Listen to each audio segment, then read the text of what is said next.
Bueno, el día de hoy, mientras se reproduce este video de dos tipos de vendajes, el primero pues es un vendaje a la rodilla, el cual es preventivo y también sirve de soporte para cuando sufrimos esguinces y nos lastimamos nuestras rodillas en nuestros miembros inferiores. Ok, entonces el segundo vendaje también es en el miembro inferior izquierdo.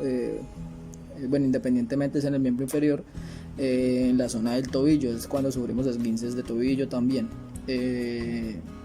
También sirve como un vendaje preventivo que pues utilizamos mucho aquellos que practicamos algún deporte, y son vendajes que nos ayudan demasiado a suplir con ciertas necesidades cuando son necesarios, digamos en el sentido de que tenemos alguna competencia, algún partido o algo. Son vendajes preventivos que nos ayudan a corregir la postura de la zona y no nos facilita una lesión o un accidente.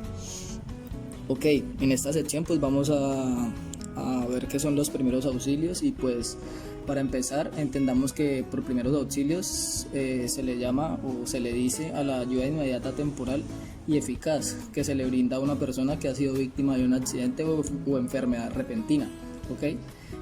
Hasta la llegada del servicio médico o la ambulancia, ¿ok? Entonces quiere decir que los primeros auxilios también pueden ser psicológicos o emocionales, ¿no? Como por ejemplo en casos de crisis de pánico, estados de shock e histeria, que son repentinos también. Uno no se espera, digamos, que alguien en algún momento puede ser hasta indebido, ¿no? Pero pues nunca estamos exentos de estas situaciones. Entonces, entonces pues los primeros auxilios también son una atención inmediata, no son tratamientos médicos, ¿ok? Son esas acciones de urgencia, esas primeras actuaciones que pretenden estabilizar el estado de la víctima. Entonces ante una urgencia o emergencia, los testigos presentes son los primeros responsables de la posterior evolución de la víctima. Es decir, si sucede un accidente en la casa o independientemente de donde uno se encuentre, estás presente cuando esto sucede. Tu participación, la participación de los amigos y de los familiares son un factor determinante para que el accidentado viva, se deteriore o muera. Ojo ahí, ya que en casos extremos son necesarios para evitar la muerte, como antes dicho, hasta que se consiga la asistencia médica. Entonces, sabemos que alguna vez, no sé si como dato curioso, nos hemos cuestionado de si alguna persona está pasando por algún accidente o sufre alguna enfermedad, se puede negar a recibir ayuda. Y pues la respuesta es increíble, la respuesta es sí, porque pues para dar primeros auxilios primero hay que tener el consentimiento de la víctima. Entonces, porque pues al hacer uno como de la ayuda inmediata y de buen samaritano, el sorprendido puede ser uno, porque si no tenemos el consentimiento de la víctima, podemos tratarla de ayudar y en ese sentido la persona puede reaccionar de algún modo y podemos agravar su estado de salud. Entonces es muy importante que tengamos el consentimiento de la víctima antes de prestarle los primeros auxilios y estabilizarla.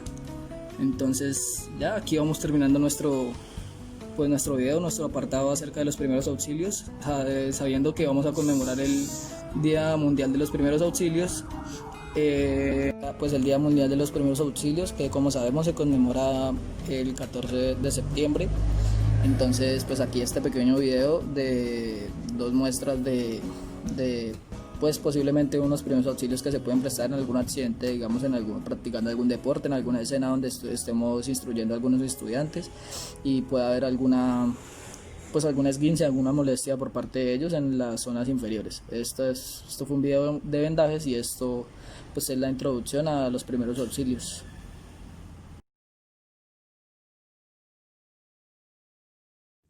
Siempre es importante tener un botiquín a la mano, ya que permite atender correctamente los primeros auxilios. Disponer de un botiquín permite actuar en numerosas situaciones, como por ejemplo cuando algún miembro de la familia o alguien cercano se realiza alguna herida o un golpe. De esta misma manera también se pueden solucionar dolores de cabeza, de estómago, etc.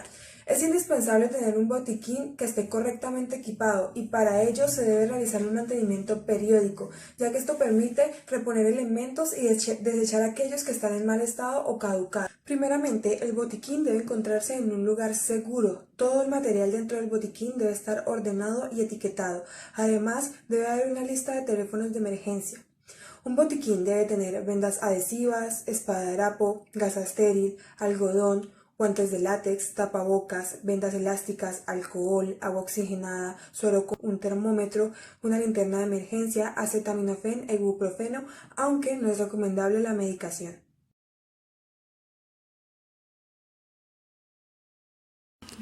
Reanimación cardiopulmonar. En adultos, la causa más frecuente de paro cardiorrespiratorio es la fibrilación ventricular, que es una arritmia cardíaca que necesita de asistencia inmediata. El inicio oportuno de maniobras de RCP puede ser la diferencia entre la vida y la muerte. Un paro cardiorrespiratorio se evidencia cuando la persona no responde al tocarla o hablarle. El tórax no presenta movimiento, la apariencia física de la persona es flácida, pálida y fría.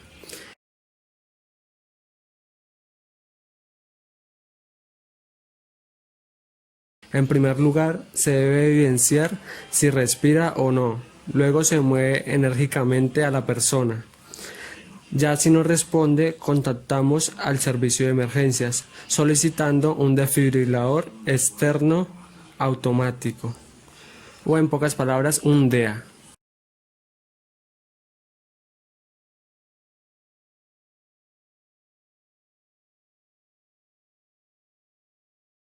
Se procede con rapidez a hacer las compresiones torácicas, colocando el talón de una mano en el centro del tórax, apoyando la otra mano con los dedos entrelazados.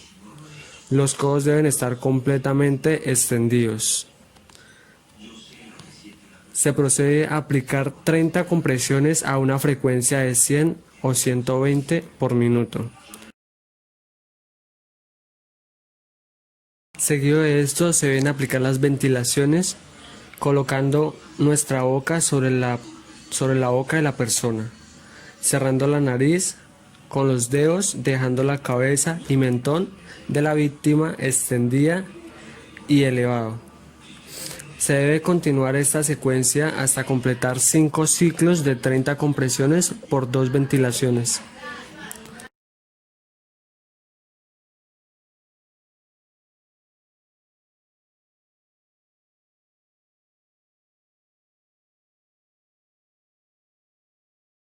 Un estado de shock es una afección potencialmente mortal que se presenta cuando el cuerpo no está recibiendo el flujo de sangre suficiente. La falta de flujo de sangre significa que las células y los órganos no reciben suficiente oxígeno y nutrientes para funcionar apropiadamente. Muchos órganos pueden dañarse como resultado de esto. Si las lesiones lo permiten, estiramos al paciente en posición de shock o posición de Trendelenburg.